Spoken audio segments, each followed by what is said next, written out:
My name is Jane Doherty. I am a psychic medium.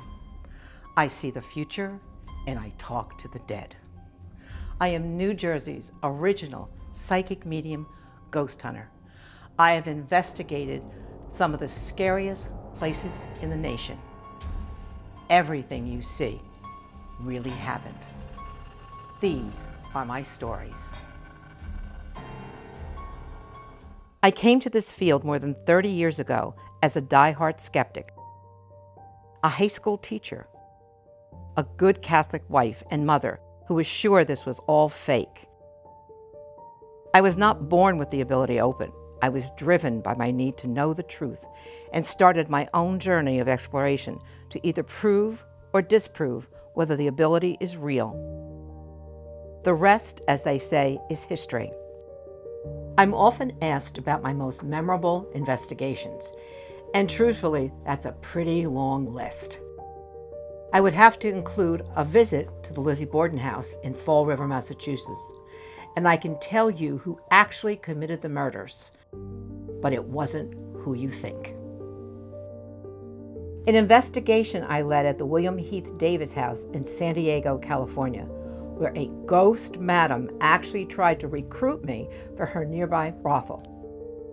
The incredibly haunted Palace Hotel in San Francisco, where I could honestly say the spirits kept me up all night. And then the next day, a famous male comedian in spirit who always smoked a cigar surprised me, and he walked right through me. Boy, was that eerie. I also visited the room where President Harding slept and died, and a spirit told me it wasn't an accident. A visit to Ford's Theater in Washington, D.C., where I investigated the actual box where President Lincoln was shot. And then I went onto the stage and felt spirits who died when the stage collapsed.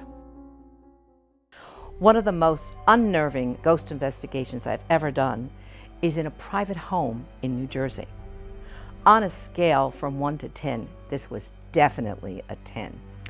The wife saw ghostly figures trying to hand her small pieces of paper, and the husband claimed he could feel someone holding his legs down in bed.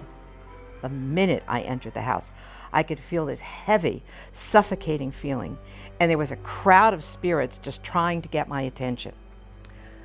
When I closed my eyes, I could see this huge fire in front of me, and then I could smell my flesh burning. And then I saw children crying, sad, actually watching their parents burned alive. I was so overwhelmed that I started crying for at least 10 minutes before I can get composure. Research revealed that there was a railroad accident near the property back in 1925. A boiler exploded on a train, causing the train to catch fire, killing 54 people, including children. I helped to move the spirits on, and then there was no more activity reported after that.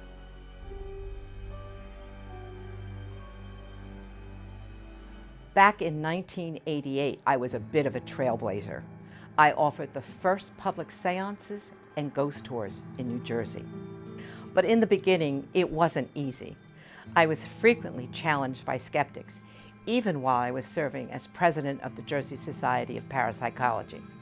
I look at these investigations like puzzles, using my psychic ability to put the clues together and also to fill in the missing pieces. Spirits can't hide from me, nor can they hide from my stomach. I have an unusual reaction to spirit energy that's physical. My stomach expands 3.5 to 5 inches.